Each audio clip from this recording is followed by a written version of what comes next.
Hello friends, इस part में आपका स्वागत है। लास्ट पार्ट को हमने ख़त्म किया था, ग्रॉस और नेट इन्वेस्टमेंट को हल्का सा कुछ बताया था उसमें थोड़ा बहुत, ठीक है। तो आज हम इसके बीच में डिफरेंस पढ़ लेते हैं फटाफट से। आप खत्म करना स्टार्ट करेंगे क्योंकि बिल्कुल एंड पे है ये चैप्टर। 3 चैप्टर जो है आपके टीआरजी के हिसाब से खत्म होने वाले हैं, ठीक है। ग्रॉस इन्वेस्टमेंट, नेट इन्वेस्टमेंट, इसकी बात कर लेते हैं फटाफट से। देखो, ग्रॉस इन्वेस्टमेंट की अगर हम बात करें तो it includes expenditure by the producers on the purchase of new assets. यानी ग्रॉस इन्वेस्टमेंट के अंदर एक क्या ले रहे हैं हम, ये हम इस एक्सपेंडिचर की बात कर रहे हैं जो कि परचेज ऑफ न्यू एसेट्स के लिए किया, एज वेल एज साथ ही साथ expenditure on the replacement of existing assets. यानी ग्रॉस इन्वेस्टमेंट इंक्लूड्स करता अपने आप में आपने न्यू एसेट जो खरीदी उसके ऊपर जो खर्चा किया प्रोड्यूसर्स ने, यानी it includes expenditure by the producer on the purchase of new asset as well as an expenditure on the replacement of existing asset. यानी अपने जो आपके सभी एसेट्स है उसकी रिप्लेसमेंट अगर आपने करी है, ठीक है, तो उस पे भी जो खर्चा होता है उसे भी हम क्या ग्रॉस के अंदर दिखाते हैं। जबकि जो नेट इन्वेस्टमेंट है वो क्या शो करता है, वो शो करता है it includes expenditure by the producer on the purchase of new assets. सिर्फ न्यू एसेट की परचेज में हुआ खर्चा ही ये शो करेगा, यानी इंक्लूड करेगा। ये इंक्लूड नहीं करता, it does not include expenditure by the producer on replacement of existing asset. इसका मतलब साफ साफ हो गया, ये दो चीज इंक्लूड करना है, purchase of new asset as well as replacement, जो खर्चा एक्सपेंडिचर हो रहा है वो आप यहाँ पे लोगे। इसमें सिर्फ परचेज ऑफ न्यू एसेट्स की चीज को इंक्लूड करोगे आप, एक्सपेंडिचर को, रिप्लेसमेंट इसके अंदर इंक्लूड नहीं होता। सिंपल सी बात है। दूसरा, इसका मतलब वही पॉइंट यहाँ पे रिपीट हो रहा है, इट इंक्लूड्स रिप्लेसमेंट इन्वेस्टमेंट। ये रिप्लेसमेंट इन्वेस्टमेंट को इंक्लूड करता है जो आपने अपनी एग्जिस्टिंग एसेट्स को जो आपके पास थी आपने उसे रिप्लेस किया, ठीक है, तो उसे इंक्लूड करता है। और उसको हम जो सीधे सीधे बोलते हैं डेप्रिसिएशन, यहाँ पे वर्ड बोल सकते हैं, दैट इज डेप्रिसिएशन को ये इंक्लूड करता है, ये डेप्रिसिएशन को इंक्लूड कर रहा है, प्लस है, डन।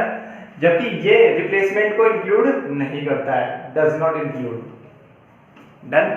तीसरा point, it does not show net addition to the existing stock. क्योंकि हम ग्रॉस की बात कर रहे हैं, ग्रॉस नेट एडिशन नहीं शो करेगा, कभी भी नेट एडिशन शो नहीं करेगा, क्योंकि ये इंक्लूड कर रहा है एक्सपेंडिचर को।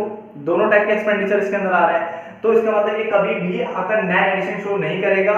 नेट एडिशन अगर आपको चाहिए तो आपको किसके पास जाना पड़ेगा, नेट इन्वेस्टमेंट के पास जाएगा, क्योंकि ये शो करता है net investment to the existing capital stock. अगर आप ग्रॉस प्रॉफिट से बोलोगे ग्रॉस प्रॉफिट आपका नेट अमाउंट दिखा देगा आपका जो बचा हुआ है, तो पॉसिबल नहीं है। ग्रॉस प्रॉफिट नेट नहीं दिखाता, नेट प्रॉफिट आपका क्या दिखाएगा, नेट एक्चुअल अमाउंट दिखाएगा, ठीक है। तो ऐसे यहाँ पे बोला it does not include, it does not show net addition. ये नेट एडिशन को शो नहीं करता है क्योंकि ग्रॉस है, बट ये नेट एडिशन को शो करता है, डन। आगे फॉर्मूला देख लो क्या है, ग्रॉस इन्वेस्टमेंट जो लास्ट पार्ट में भी देखा था is equal to net investment plus depreciation. यानी ग्रॉस यानी बड़ा, जिसको निकालने के लिए नेट में डेप्रिसिएशन जोड़ लो, अपने आप ये निकल जाएगा ग्रॉस। और नेट निकालना है तो ये डेप्रिसिएशन वहां जाके क्या हो जाएगा, माइनस हो जाएगा, तो क्या बन जाएगा, नेट इन्वेस्टमेंट। इसका मतलब ये नेट एडिशन शो कर रहा है, ये नेट एडिशन शो नहीं कर रहा है क्योंकि इसके अंदर डेप्रिसिएशन दिया जाता है, डन। तो ये हमने डिफरेंस पढ़ लिया है। नेक्स्ट बढ़ते हैं आगे दूसरे डिफरेंस की ओर। नेक्स्ट डिफरेंस आपके सामने आ रहा है, difference between net export and NFIA। इसमें भी कंफ्यूजन रहती है, इसलिए मैं प्लीज ध्यान से देखना। मैं आपको अभी भी दोबारा बोल रहा हूँ, कोर्स बहुत ज़्यादा डीप करा रहा हूँ, एक एक चीज़ कराने वाला हूँ, ठीक है। इतनी चीज़ें सर आपको दूसरी जगह नहीं भी मिलेगी, बहुत जगह ऐसी होगी हम नहीं मिलेंगे आपको, ठीक है। तो difference between net export and NFIA। NFIA मतलब net factor income from abroad. ये वर्ड आपने पढ़ा हुआ है पहले मेरे साथ, net factor income from abroad. तो इन दोनों का डिफरेंस क्या होता है वो समझ लेते हैं। नेट एक्सपोर्ट जब भी वर्ड आएगा तो समझ रहे हैं, net export refers to the difference between, ये उसका किसका डिफरेंस बताने वाला है, एक्सपोर्ट और इंपोर्ट का। यानी एक्सपोर्ट में से इंपोर्ट को अगर मैं घटा दूं, निर्यात में से आयात घटा दूं, तो जो निकल के आता है उसे नेट एक्सपोर्ट यानी शुद्ध निर्यात कहते हैं, done. NFIA net factor income from abroad निकालने के लिए मैंने आपको बताया था फ्रॉम में से 2 घटाते हैं, यानी NFIA is the difference between factor income from abroad, यानी बाहर से दूसरे देश से क्या पैसा मेरे पास आया, और फैक्टर इनकम टू अब्रॉड यानी हमारे देश से बाहर कितना गया। मैंने बताया था 100 कमाया बाहर देश से, हमारे देश में 100 कमाया, और बाहर वाले देश में हमारे देश से 60 कमाया, तो नेट मैंने कितना कमाया, 40। तो ये क्या होता है NFIA net factor income from abroad. ये मैंने आपको सिखा दिया था पहले भी। फॉर्मूला देखिए तो देखो x bar is equal to x minus m। x bar को नेट एक्सपोर्ट कहते हैं, x मतलब एक्सपोर्ट होता है, m मतलब इंपोर्ट होता है। एक्सपोर्ट में से इंपोर्ट हटाओ तो नेट एक्सपोर्ट निकलता है। फॉर्मूला लिख दिया मैंने। NFI निकालने के लिए फ्रॉम में से 2 घटाते हैं, आप पूरा लिख लेना। फ्रॉम माइनस 2 मतलब फैक्टर इनकम फ्रॉम अब्रॉड में से फैक्टर इनकम टू अब्रॉड को घटा दिया जाता है। फ्रॉम में से हम क्या घटाते हैं, इस फ्रॉम में से इस 2 को घटा देते हैं। दैट फ्रॉम में से 2 को घटा देते हैं। 2 पॉइंट क्लियर हो गए। अगर हम नेट एक्सपोर्ट की बात करें तो बच्चे सोचते हैं इसको नेशनल वो ये नेशनल कॉन्सेप्ट हमारा, मैं बोला नहीं, ये हमारा कौन सा कॉन्सेप्ट है, ये हमारा डोमेस्टिक कॉन्सेप्ट है। तो नेट एक्सपोर्ट वाली बात जो होती है वो डोमेस्टिक कॉन्सेप्ट के अंदर हमारी आती है। और अगर हम इसकी बात करें ये NFIA वाली, तो net factor income from abroad, जब इसमें इंक्लूड हो रहा है तो इसका मतलब ये हमारा कौन सा कॉन्सेप्ट है, नेशनल कॉन्सेप्ट। तो ये हमारा डोमेस्टिक कॉन्सेप्ट है, ये हमारा कौन सा नेशनल कॉन्सेप्ट है हमारा। टर्म उसके बाद लास्ट पॉइंट है it includes non factor services. ये नॉन फैक्टर सर्विसेज को अपने आप में इंक्लूड करता है, बट ये कौन सी करता है, सिर्फ फैक्टर सर्विसेज को। अब ये factor services non factor services समझना है तो मैं समझा देता हूँ ऐसे, ठीक है। फैक्टर सर्विसेज वो होती है जब आप फैक्टर प्रोडक्शन को लगाते हो, यानी लैंड, लेबर, कैपिटल, एंटरप्रेन्योरशिप की बात करते हो, तो वो जो सर्विसेज देते हैं उसे हम क्या कहते हैं, फैक्टर सर्विसेज कहते हैं। और जो लैंड, लेबर, कैपिटल, एंटरप्रेन्योरशिप को हटा करके उसके अलावा और कुछ बचता है उसे हम क्या कहते हैं, नॉन फैक्टर सर्विसेज होती है, यानी इनविजिबल सर्विसेज होती है। डन। ये फैक्टर प्रोडक्शन के द्वारा दी गई सर्विसेज है, ये फैक्टर प्रोडक्शन के द्वारा दी गई सर्विसेज नहीं है। डन। आप समझ रहे हैं, यहाँ पे बेसिस है, बेसिस अपने अकॉर्डिंग लिख सकते हो। पहले में मीनिंग आ जाएगा, दूसरे में ये फॉर्मूला आ जाएगा, तीसरे में कॉन्सेप्ट वर्ड आ जाएगा, ये फैक्टर और नॉन फैक्टर सर्विसेज की बात आ जाएगी, और नॉन फैक्टर। तो ये आपका दूसरा डिफरेंस भी खत्म हो गया। बिल्कुल छोटे छोटे डिफरेंसेस हैं, खत्म कर लेते हैं ताकि आपकी कॉपी में एक बार ये आ जाए सब चीजें। एक और छोटा सा ऐसे फालतू सा डिफरेंस है, इसको भी खत्म कर लेते हैं। Difference between consumption goods and capital goods, ये क्या डिफरेंस होता है वो पढ़ लेते हैं। डन। इसका डिफरेंस पेपर में पूछता नहीं है, बस एक नंबर में कैपिटल गुड्स के बारे में पूछ सकता है आपसे। डन। तो पढ़ लेते हैं, कोई भरोसा नहीं है पेपर का।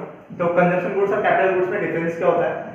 Consumption goods lead to direct satisfaction of human wants, यानी ये वो गुड्स है जो कि डायरेक्टली सेटिस्फाई करते हैं ह्यूमन वांट्स को, जो डायरेक्टली सेटिस्फाई करते हैं किसको, ह्यूमन वांट्स को डायरेक्टली सेटिस्फाई करते हैं, उसे कंजम्पशन गुड्स कहते हैं। और जो डायरेक्टली सेटिस्फाई ना करे, do not lead to direct satisfaction of human wants, उसे हम कैपिटल गुड्स कहते हैं। यानी ये ह्यूमन वांट्स को डायरेक्टली सेटिस्फाई कर रहे हैं, ये ह्यूमन वांट्स को डायरेक्टली सेटिस्फाई नहीं कर रहे हैं। These goods are used by producer, यानी प्रोड्यूसर इन गुड्स का यूज करता है किसके लिए, for the production of other goods, यानी अदर गुड्स को प्रोड्यूस करने के लिए इन गुड्स का यूज करता है। जैसे मान लो आपकी मशीनरी यूज की, ठीक है, तो मशीनरी क्या जाएगा, इसलिए कैपिटल गुड्स हो जाएगा। अब वो मशीन का क्या कर रहा हो, मशीन को डायरेक्टली नहीं बेचेगा, वो मशीन से प्रोडक्ट बनाएगा और उसके बाद उसको गुड्स बनाएगा, उसके बाद उसको बेचेगा। तो ये डायरेक्टली सेटिस्फाई कर रहा है, इसमें ऐसा कोई रोल नहीं है। बट इसमें क्या है, ये डायरेक्टली सेटिस्फाई नहीं करेगा, ये वो गुड्स होते हैं जिससे प्रोड्यूसर अपने लिए यूज कर रहा है, यानी वो उसको फैक्ट्री में रखेगा और उससे गुड्स बना करके बेचेगा। Done. It raises quality of life, यानी क्वालिटी ऑफ लाइफ को बढ़ाता है, क्वालिटी ऑफ लाइफ को अच्छा करता है, बढ़ाता है। It is good for future growth, और ये फ्यूचर ग्रोथ के लिए अच्छा है। कि हम कहते हैं ना, जितना ज्यादा इन्वेस्टमेंट हो, यानी ये एक तरह से इन्वेस्टमेंट है, यानी आप क्या लैंड बढ़ा रहे हो, आप मशीनरी लगा रहे हो, बड़े अच्छे प्लांट्स लगा रहे हो, तो यानी आप एक्सपेंडिचर कर रहे हो, इन्वेस्टमेंट एक्सपेंडिचर कर रहे हो। इन्वेस्टमेंट एक्सपेंडिचर फ्यूचर ग्रोथ के लिए काफी होता है, क्योंकि इससे एम्प्लॉयमेंट बढ़ता है, ग्रोथ होती है, काफी चीजें, तो ये फ्यूचर ग्रोथ के लिए काफी अच्छा है, और ये क्वालिटी ऑफ लाइफ को अच्छा करने के लिए काफी अच्छा है। डन। उसके बाद एक्सपेंडिचर ऑन कंजम्पशन, यानी कंजम्पशन पे जो भी खर्चा होता है उसे आप कंजम्पशन एक्सपेंडिचर ही बोलते हो। क्या बोलते हो, कंजम्पशन एक्सपेंडिचर कहते हो। और एक्सपेंडिचर ऑन कैपिटल गुड्स, और कैपिटल गुड्स पे जो खर्चा होता है उसे हम क्या कहते हैं, इन्वेस्टमेंट एक्सपेंडिचर कहते हैं। 3 पॉइंट दोबारा, डायरेक्टली सेटिस्फाई करेगा ह्यूमन वांट्स को, ये डायरेक्टली सेटिस्फाई नहीं करेगा, ये वो खर्चा है जो कि प्रोड्यूसर करता है ताकि वो प्रोड्यूस कर सके अदर गुड्स। ये इस पे जो खर्चा होता है उसे हम कंजम्पशन एक्सपेंडिचर कहते हैं, इस पे जो खर्चा होता है उसे हम इन्वेस्टमेंट एक्सपेंडिचर कहते हैं। इससे क्वालिटी ऑफ लाइफ बढ़ती है, किसकी, लोगों की, ये फ्यूचर ग्रोथ के लिए अच्छा है। Point number 4, higher production of consumption goods, अगर कंजम्पशन गुड्स का ज्यादा प्रोडक्शन करे या किया जाता है तो higher level of welfare of the people, यानी लोगों का वेलफेयर, यानी जो क्वालिटी ऑफ लाइफ है, वेलफेयर है, वो बढ़ता है। यानी कंजम्पशन गुड्स का प्रोडक्शन अगर ज्यादा हो तो वेलफेयर भी क्या होगा, बढ़ेगा। बट अगर higher production of capital goods, अगर कैपिटल गुड्स को ज्यादा प्रोड्यूस किया जाएगा, इसका मतलब ये होगा कि higher production capacity in the economy, यानी इकोनॉमी में क्या कर दिया है, प्रोडक्शन कैपेसिटी बढ़ानी है, बढ़ा दी गई है। ठीक है, यानी आप इकोनॉमी में प्रोडक्शन कैपेसिटी को बढ़ा रहे हो। अगर आप कंजम्पशन गुड्स की प्रोडक्शन ज्यादा करते हो तो यानी वेलफेयर ऑफ लाइफ यानी क्वालिटी ऑफ लाइफ को इंप्रूव करने की बात कर रहे हो। और आप कैपिटल गुड्स की अगर प्रोडक्शन ज्यादा कर रहे हो, इसका मतलब ये है कि आप प्रोडक्शन कैपेसिटी को बढ़ाना चाहते हो, प्रोडक्शन को बढ़ाना चाहते हो इकोनॉमी में, ताकि क्या हो जाए, फ्यूचर ग्रोथ के लिए वो अच्छा हो जाए। तो बड़ा छोटा सा था, इसको ज्यादा रिपीट करना आप सही नहीं रहेगा। आगे बढ़ते हैं, तो आगे देखते हैं, ये छोटा सा डिफरेंस और ऐसे भी देख लेते हैं। इसके बाद फिर मैं इस वीडियो को बंद करने वाला हूँ और नेक्स्ट पार्ट में मिलेंगे, इसका लास्ट पार्ट, जिसमें एक डिफरेंस कराऊंगा और एक क्वेश्चन कराना, मैंने कहा था इंपॉर्टेंट क्वेश्चन वो कराऊंगा। फिर ये नेक्स्ट इनकम आपका पूरी तरह खत्म हो जाता है। प्रैक्टिकल प्रॉब्लम प्लीज कर लेना, मैं दोबारा रिपीट कर रहा हूँ इसको दोबारा। डिफरेंस बिटवीन एक्सपेक्टेड ऑब्सोलेसेंस और अनएक्सपेक्टेड ऑब्सोलेसेंस, ठीक है, ये क्या होता है, ये वर्ड आपने ऑलरेडी पढ़ा हुआ है, डेफिनेशन वाले चैप्टर में ये वर्ड यूज होता था, ठीक है, वियर टीयर ये वर्ड यूज होते थे, अगर आपको ध्यान हो तो ये भी बुक में था, इसलिए मैंने एज इट इज लिख दिया। ये एक्सपेक्टेड ऑब्सोलेसेंस क्या होता है, पढ़ लेते हैं। इसने बोला it refers to fall in the value of fixed asset, यानी इसमें इससे एसेट्स की वैल्यू में फॉल हो रहा है, ठीक है, ध्यान देना, दोनों से ही एसेट्स की वैल्यू में फॉल होता है। पहले का समझ लेते हैं तो होते क्या है, देखो दोनों से एसेट्स की वैल्यू गिरने वाली है। एक्सपेक्टेड यानी जिसका आपको पता था, एक्सपेक्टेशन पता था आपको कि ऐसा कुछ होने वाला है, और जिसका आपको नहीं पता था उसके कारण अगर वैल्यू गिरती है तो वो अनएक्सपेक्टेड होता है। डन, इतना सा ही डिफरेंस है, अपने आप में क्वेश्चन बड़ा आसान से खत्म होने वाला है।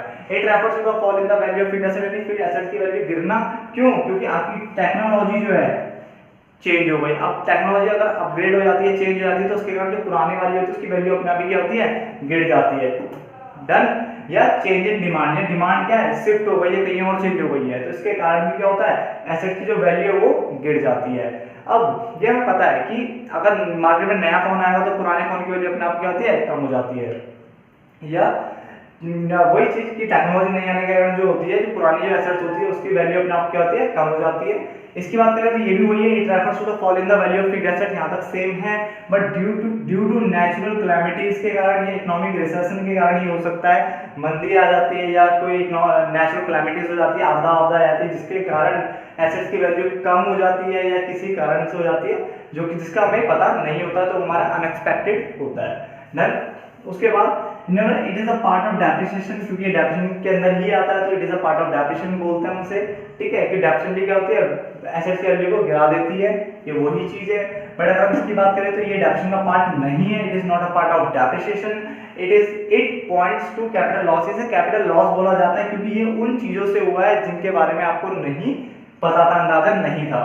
आगे, इट इज मैनेज थ्रू, इसको मैनेज किया जाता है, डेप्रिसिएशन रिजर्व फंड बनाया जाता है, प्रोविजन फॉर डेप्रिसिएशन फंड आपने मेंटेन किया था 11th क्लास में, ठीक है, तो उसी से इसको क्या किया था, मैनेज किया जाता है, डेप्रिसिएशन रिजर्व फंड से इसको क्या किया जाता है, मैनेज किया जाता है। जबकि अगर इसकी बात करें तो ये मैनेज होता है इंश्योरेंस के थ्रू, यानी अगर आप अपने गाड़ी का अगर इंश्योरेंस करा लो और अगर गाड़ी किसी कारण से एक्सीडेंट हो जाता है और वो पूरी तरह से तहस-नहस हो जाती है, उसकी वैल्यू खत्म हो जाती है, तो उसको आप मैनेज रिकवर कहाँ से कर सकते हो, आप इंश्योरेंस अगर आपने उसका करा रखा है तो वहां से रिकवर हो जाएगा। और इस केस में डेप्रिसिएशन रिजर्व फंड से ये रिकवर होता है। डेप्रिसिएशन रिजर्व फंड होता क्या है, ये वो फंड होता है, it refers to that fund, ये वो फंड होता है विच द प्रोड्यूसर, जिसे प्रोड्यूसर कीप यानी रखता है फॉर रिप्लेसमेंट इन्वेस्टमेंट, कि अगर जब फ्यूचर में अगर जो आपके जो एसेट्स है उसको रिप्लेस करना हो तो जो पैसे की जो जरूरत पड़ती है, ठीक है, उसकी बात कर रहा है, यानी आपको रिप्लेसमेंट इन्वेस्टमेंट के लिए जो प्रोड्यूसर फंड बचा के रखता है उसे हम क्या कहते हैं, डेप्रिसिएशन रिजर्व फंड कहते हैं।